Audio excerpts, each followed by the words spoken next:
investigadora en el cruce entre el arte y la psicología. Bueno, presenta qué soy, qué tengo, etiquetas en la cultura. Bueno, ¿qué tal? ¿Cómo andan? Bien. Bueno, vengo a traer algunas conversaciones que hicimos con mi colega Daniela Suárez Gómez en un podcast que tenemos que se llama Personas. Y nos interesó últimamente mucho el tema del bienestar, ¿no? Y esta idea de ser la mejor versión de una misma, well-being y toda esta línea respecto a nuevas formas también de comunicar respecto a la salud mental. Pero venimos pensando mucho en esto de la cultura terapéutica.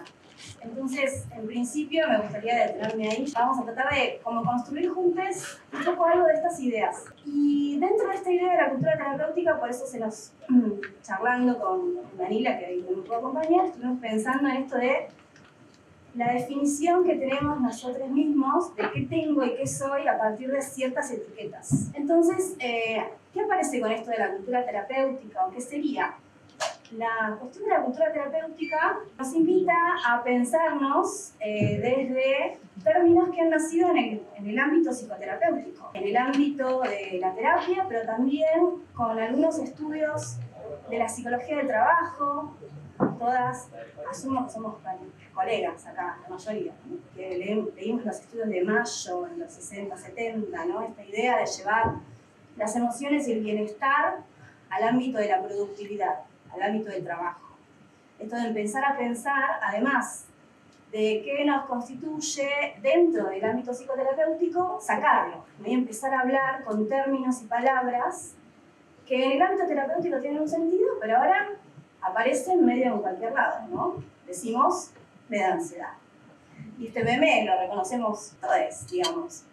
O se puede charlar de esto en la calle y aparecen otras formas de designar nuestro mundo interior, ¿no? Y se empieza a ser mucho más popular y coloquial, no solamente intercambio esto con alguien que va a terapia y conoce o está trabajando sobre su propia ansiedad, sino que le puedo decir al taxista, ¿qué te pasa? ¿Estás ansioso?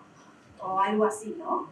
Aparecen otras formas también de designar lo que nos pasa. Por ejemplo, tengo un TOC. ¿La escucharon a esa alguna vez? O formas de nuevo, ¿no? Todo este lenguaje que se ha construido dentro del ámbito psicoterapéutico, ahora, por eso hablamos de cultura terapéutica. Estamos un poco por fuera. Y en esto, y es algo que escuché bastante hoy también dentro de otras charlas, aparece la charla sobre, o la conversación sobre nuestras emociones. Las emociones empiezan a ser un objeto del cual charlamos y pasan de ser un evento privado, íntimo, una experiencia personal, subjetiva, a algo que empiezo a compartir con otras personas. Eva Illouz tiene un texto que se llama Intimidades congeladas, que es súper interesante, donde aborda algo de esta cuestión de la cultura terapéutica centrado en el análisis de las emociones, pensando mucho en sus ensayos sobre las emociones. Y lo dice mucho más lindo que yo, esto de que extraemos las emociones del ámbito privado y las colocamos en el centro de la conversación. Y el estar en el centro de la conversación también está en el centro de la sociabilidad, de cómo nos conectamos con otras personas, ¿no? Hablamos de lo que sentimos, escuchamos cómo se sienten otras personas. Y el punto también es que se convierten como la posición desde la cual nos enunciamos. ¿Desde dónde me enuncio en el mundo? ¿Desde dónde me planto? Desde donde hablo en el mundo, se empiezan a convertir las emociones, estas esferas privadas, en microesferas públicas. Algo que me resultó muy interesante de lo que plantea Eva Illouz es que al ser públicas entran a ser también valoradas como bienes públicos. Se convierten también en una forma de pensarnos en términos de justicia e igualdad. Eso me quedó resonando, ¿no? Porque esta idea de que los bienes públicos están regulados por igualdad, ¿lo podríamos pensar para las emociones? Es toda una gran reflexión, ¿no? Si podemos plantearnos la igualdad de emociones entre todos. Todos podemos sentir y expresar exactamente lo mismo. O si todos tenemos el mismo lugar para enunciar nuestras emociones. Me resultó una pregunta que me queda resonando, ¿no? ¿Se pueden estos valores de igualdad y justicia someter a nuestras emociones a esos mismos valores, que son los valores con los cuales abordamos los bienes públicos? Y en términos de esto, quería traerlo a quienes llevamos nuestra práctica en el ámbito de la clínica y detenernos a pensar esto, porque cuando está esta cultura terapéutica que se empieza a popularizar, también eso afecta cómo llegan las personas a la consulta, ¿no? ¿Cómo llegan las personas hoy en día al ámbito terapéutico? Y una de las cuestiones que aparece es que muchas veces y en muchos casos llegan con un autodiagnóstico, ¿no? Con una idea de qué es lo que tienen. ¿Qué es lo que hacemos todos? Vamos a Google, me duele esto, esto y esto, y de ahí leemos barbaridades, leemos fotos espantosas, bueno, lo mismo.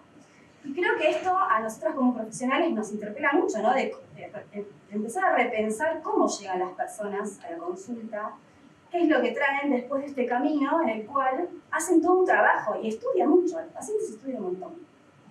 ¿Qué le pasa, no? Esto en el ámbito terapéutico. Volviendo a la idea de la cultura terapéutica por fuera del ámbito terapéutico, también aparece esta cuestión de la espectacularización del yo, ¿no?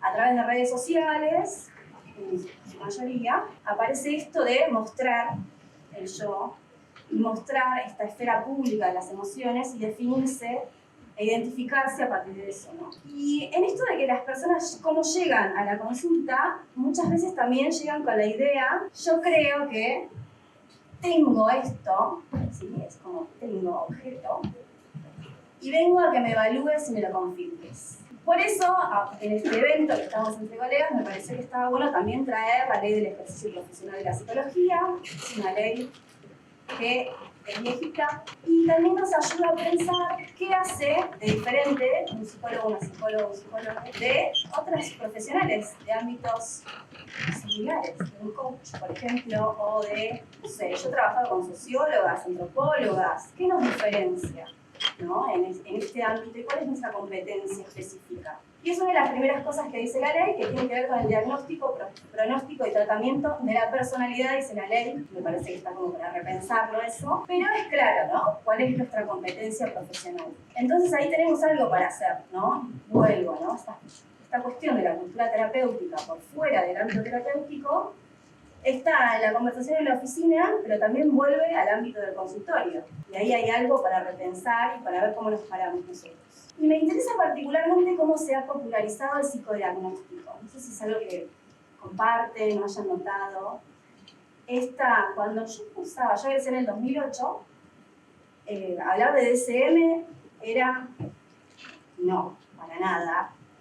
No se charlaba de eso. Y hoy el DSM aparece, ¿no? Está muy a la mano, como una especie de consulta astrológica, parece, como una consulta de arcanos, a ver esto y esto y esto, ¿con qué concluyo? Con este conjunto de síntomas o algún conjunto subsindrómico o algo que me está pasando, a ver con qué concluyo, qué arcano me toca, entre comillas, ¿no? Y el DSM empezó a hacer como un libro de consulta muy popular, ¿no? Muy, muy popular. De hecho, si se listan una serie de síntomas en Google, lo primero que aparece es el DSM-5. Entonces ahí esta cuestión del psicodiagnóstico a ojo es una de las primeras cuestiones que tratamos en las primeras consultas cuando alguien quiere iniciar psicoterapia. Pero ahí me parece que volvemos a nuestra competencia profesional, muy, muy en particular a repensar estas conclusiones que traen nuestros consultores. Y para pensarla también, no para desestimarlas, sino para pensarlas y co-construir, ¿no? En ese espacio. Porque una de las cuestiones que también aparece mucho es la cuestión de los sesgos, ¿no? A la hora de construir el propio diagnóstico, el autopsicodiagnóstico, ¿qué sesgos aparecen ahí? ¿Por qué? Porque nosotros dependemos del autorreporte, ¿no? Incluso cuando hacemos una batería psicodiagnóstica no hay mediación instrumental, es decir, no hay un escáner, no hay una máquina, sino que siempre es el autorreporte. O podemos entrevistar a las familias y tener como terceros, pero dependemos mucho del autorreporte, de la autopercepción, preguntamos siempre sobre eso. Entonces hay que estar como muy pendiente también de los sesgos. La cuestión de los sesgos cognitivos, a la hora de pensar dentro de la cultura terapéutica cómo se van construyendo estos autopsicodiagnósticos, me parece súper relevante. Un sesgo cognitivo es una interpretación sistemática y errónea sobre información que tengo en general para confirmar lo que yo ya creo. Este hallazgo a Kahneman y Tversky en los años 70 les valió finalmente en el año 2002 un premio Nobel de Economía por el impacto que tiene el sesgo de confirmación en el consumo, en la votación, en las decisiones que tomamos en contextos de incertidumbre. Eso me parece clave también, ¿no? Pensar cómo tomamos decisiones en contextos de incertidumbre. ¿Qué nos pasa ahí? Y cómo acompañamos a las personas que vienen a consultarnos, ver juntas estos sesgos que aparecen, ¿no? Es así como funciona la mente, ¿no? Todos tenemos puntos ciegos sobre nosotras mismas. Y actualizando el aporte de Kahneman, ahora tenemos los algoritmos. Entonces, ¿cómo podrían influenciar los sesgos de autoconfirmación a los algoritmos y al revés? ¿Cómo los algoritmos podrían influenciar los sesgos de autoconfirmación, ¿no? Y a todos nos pasa que pensamos en algo, me quiero comprar una bikini, y después nos aparece la publicidad y dices, ay, lo dije, lo pensé, ¿qué pasó? Pero un poco va por ahí, ¿no? Como hay un sesgo de confirmación que si estamos buscando, por ejemplo, y estamos insertos en esta cultura terapéutica donde estamos hablando todo el tiempo de esto, ¿qué tipo de información nos aparece? ¿Qué tipo de estímulo aparece, no? Me parece súper importante hablar también esto con las personas que vienen a nuestra consulta de, bueno, ¿cómo es su, entre comillas, dieta de estímulos, ¿no? ¿Qué está consumiendo en relación a lo que viene pensando de lo que le pasa? Entonces, a veces, nuestra tarea tiene que ver con pensar esos sesgos para las personas que nos consultan. Y volviendo también a traer esta cuestión de la cultura terapéutica en términos de que estamos a veces muy vigilantes de nuestras propias emociones. No solamente es una esfera pública, sino también que es un punto en el cual refuerzo la autovigilancia, ¿no? ¿Cómo me siento? ¿Estoy sintiendo bien? ¿Estoy nerviosa? ¿Estoy ansiosa ahora? ¿Estoy nerviosa? ¿Estoy nerviosa? Como estamos muy pendientes de eso, entonces, de nuevo, traerlo al espacio de la consulta. Y en la cuestión de los sesgos, acá hay dos cuestiones que me parece que los memes lo dicen todo, ¿no? El autodiagnóstico egosintónico. Acá el ejemplo que me viene a la cabeza, que es un chiste, por supuesto, es las entrevistas laborales. Decir un defecto, soy demasiado honesta, soy muy puntual, me preocupo demasiado por los demás, ¿no? Eso puede ser una especie de autopsicodiagnóstico, ahí con Moria diciendo, qué bueno que seas tan buena, reina, te felicito. Esta idea de alguna etiqueta diagnóstica que me queda cómoda. Y ese es un temón, ¿no? A charlar con las personas que nos consultan. Me ha pasado últimamente con una paciente que yo le di un diagnóstico que no le gustó. Para que venimos trabajando, eso se trabaja mucho tiempo. Y ella viene a la consulta con un diagnóstico que a ella sí le gusta. Entonces le pregunto, le digo, bueno, nosotros charlamos de este diagnóstico, con estos indicadores, ¿a vos qué te parece? No me gusta.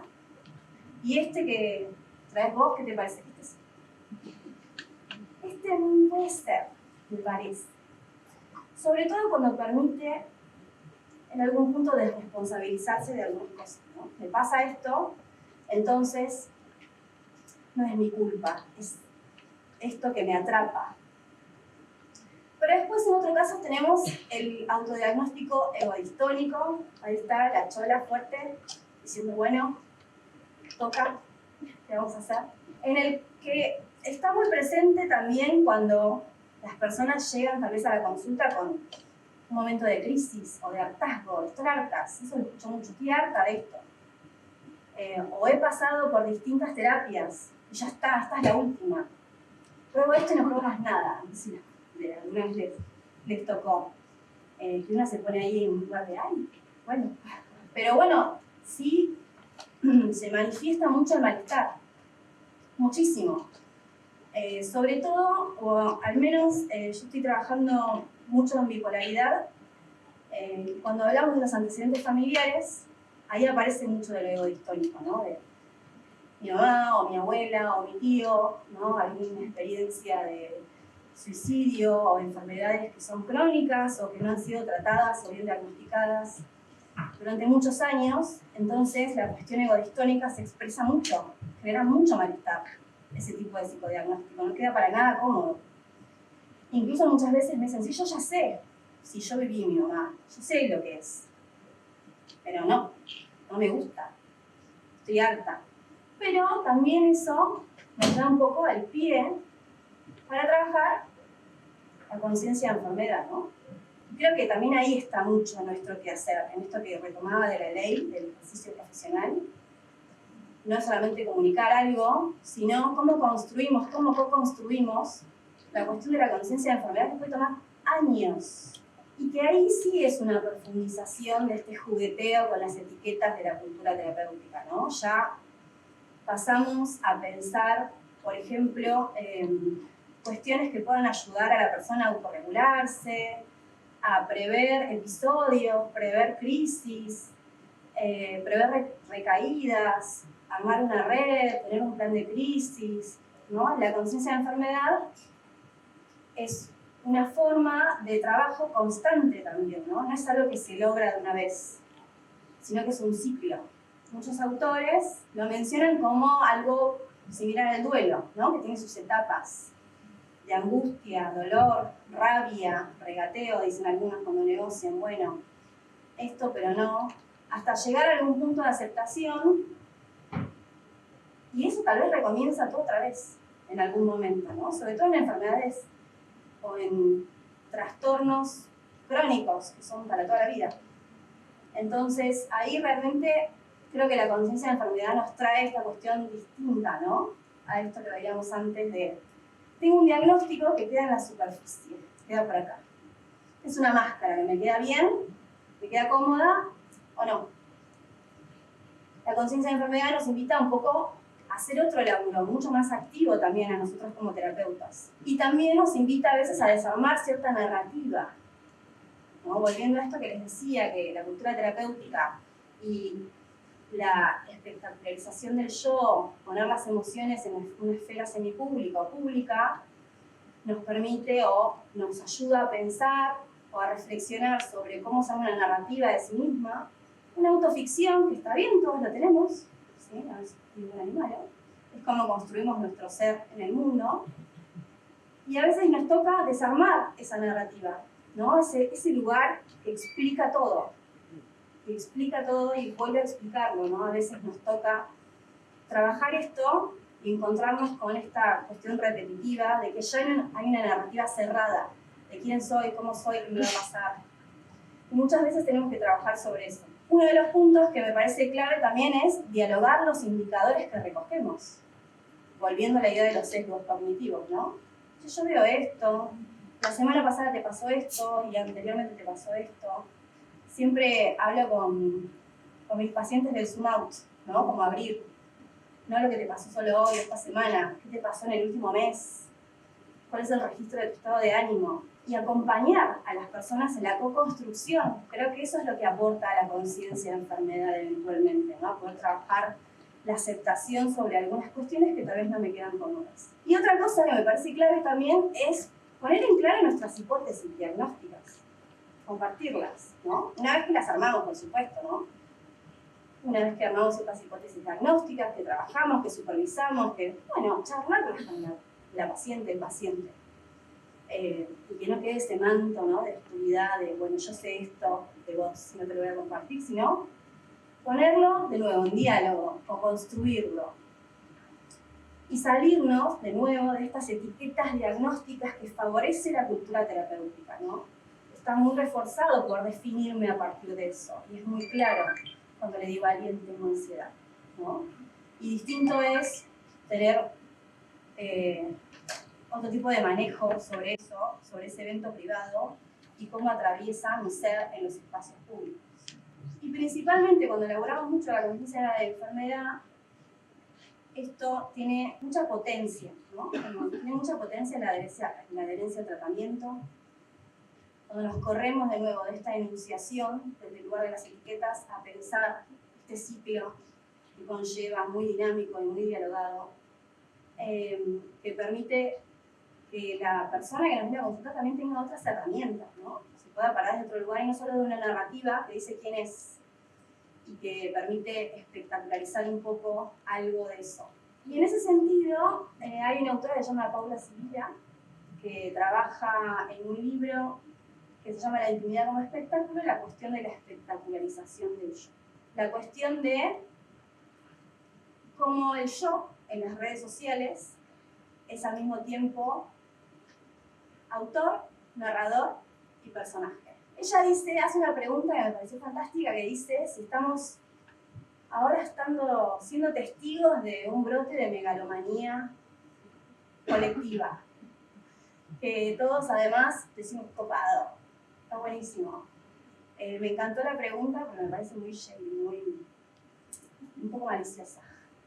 Pero bueno, trae un poco esta idea de los usos confesionales, ¿no? Y volviendo al inicio, desde las etiquetas terapéuticas, cómo empiezo a ser narrador, autor y personaje de esa autoficción. Entonces, en esta forma de pensar el yo que habla y que se muestra, también se incluye este lugar, desde qué lugar enuncio, desde qué lugar soy autor, personaje, narrador. Y me parece algo que, bueno, traer a pensar, ¿no? La idea un poco de esta charla era presentar estas ideas para que pensemos y charlemos en conjunto desde este lugar y sobre cómo nos atañe también en la práctica, ¿no? ¿Desde dónde generamos esta autoficción?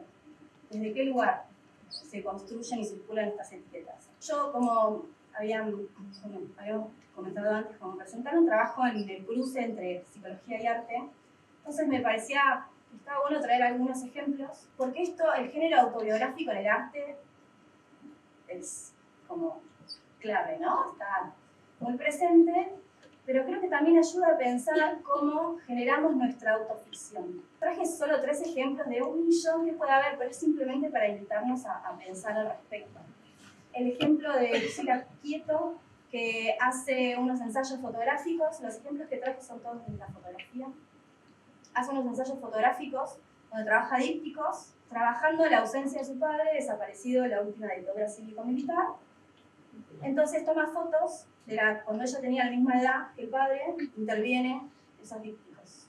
Y hace toda se llama arqueología de la ausencia, una reconstrucción autobiográfica de ese lugar. Otra muy conocida, Nan Goldin, no sé si la conocen, es una autora, una fotógrafa estadounidense, que lo que hizo fue trabajar respecto a la violencia que ella sufría con su pareja, y trabajó en el ámbito autobiográfico de la cámara, una cámara muy de casa, digamos, y empezó a construir estos espacios de intimidad y a mostrar esto. Tiene también una foto muy conocida con ella con la cara toda golpeada, entonces es la más conocida, me pareció un poco fuerte para hoy. Pero ella trae un poco esto, ¿no? Como desde la construcción autobiográfica muestra estos espacios tan íntimos, más tal vez para trabajar la violencia, ¿no? La vivencia de la violencia. Y por último, Cindy Sherman, que es otra fotógrafa, que lo hace desde el humor. Acá hay una compilación de muchos de sus retratos, es siempre ella, pero lo que hace es que desde el humor habita un montón de personajes distintos. Acá la tenemos como físico-culturista, hay un ensayo de ella que es una persona en el subte y siempre es una persona distinta y siempre es una persona que ella ha visto en el subte. Y trae esta cuestión de armar la autoficción y narrarse a sí misma a través del humor, de los personajes y de los retratos. Quería que charlemos un poco, ¿parece? Charlemos un poquito. Estas son simplemente preguntas y una compilación de ideas que, como les decía, venía laburando también con Manila y venimos pensando mucho. Pero bueno, me parece que este espacio está buenísimo para charlar, para ver qué les resuena de esto que les traje hoy, qué les parece. Bueno, hablábamos un poco del diagnóstico y la etiqueta diagnóstica, ¿no? Sobre todo nuestro rol como profesionales al momento de comunicar, ¿no? Eso. ¿Cómo es tu nombre? Marcelo traía el ejemplo de las adicciones, donde el primer movimiento es nombrarse como adicto. Y a partir de ahí, digamos, continuar, pero es lo primero, ¿no? Y lo paradójico que resulta poder comunicar un diagnóstico para tener una mejor adherencia, para trabajar de con un tratamiento, saber cuál es el primer tratamiento de elección para ese tipo de diagnóstico, elaborarlo, y después por otro lado, una etiqueta, ¿no? Como algo que obtura más que abre posibilidades. Creo que también es una cuestión que nos invita a pensar en algo que se construye, que es dialéctico, ¿no? Que no es algo fijo. ¿Y qué implica eso, no? ¿Cómo crees que se puede llegar a un contenido psicoeducativo que en realidad tal vez supere las pruebas que digas vos o cómo puede ser mejor de lo que sabes? El desafío, ¿no? Me parece que estamos en esa, ¿no? No tengo una respuesta certera sobre eso.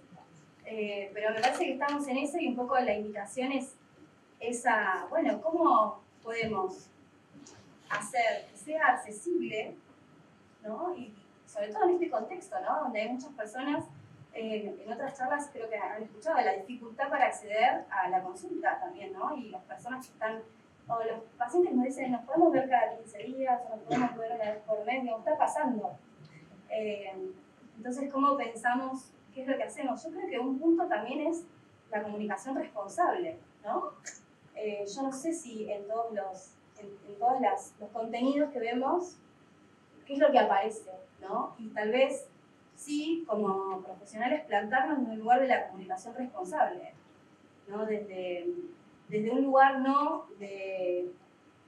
Esta es mi opinión. No es de un lugar personal, a mí me pasa esto, ¿no? A veces incluso me pasa con colegas que a partir de su propia experiencia respecto a algún padecer, construyen desde ese lugar.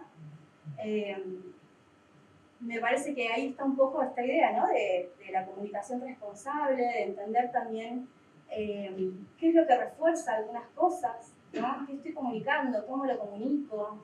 Y creo que en eso, como profesionales, nos exceden algunas partes y tenemos que tal vez asociarnos con alguien. Esta cuestión transdisciplinar, que siempre tal vez pensamos con la medicina o con otras áreas, empezar a pensarla con la comunicación, ¿no? Y tener una posición un poco más, una construcción ética sobre lo que estamos haciendo, para qué, con quiénes, a quién está dirigido, y no simplemente ponernos el trípode y el teléfono y hacer algo que tiene impacto, ¿no? Porque creo que a veces el clickbait nos puede llevar a ese lugar y nos hace desconocer algunas cuestiones respecto a la comunicación responsable en salud mental, que hay pautas por todos lados. O sea, para la gente que estudia comunicación es súper rica el intercambio porque hay un montón de pautas para pensar como hablamos de suicidio, por ejemplo, que es muy importante, y que creo que todavía ahí hay como, ¿no? Una cosa que las personas que están atravesando ideación suicida muy activa se sienten muy solas y al mismo tiempo los contenidos que hay a veces no acompañan, ¿no? Entonces creo que va un poco por ahí, por asociarnos, digamos, con profesionales que tienen una expertise en eso, en la comunicación responsable, ¿no? Bueno, nos quedamos sin tiempo, les agradezco mucho a todos por haber venido.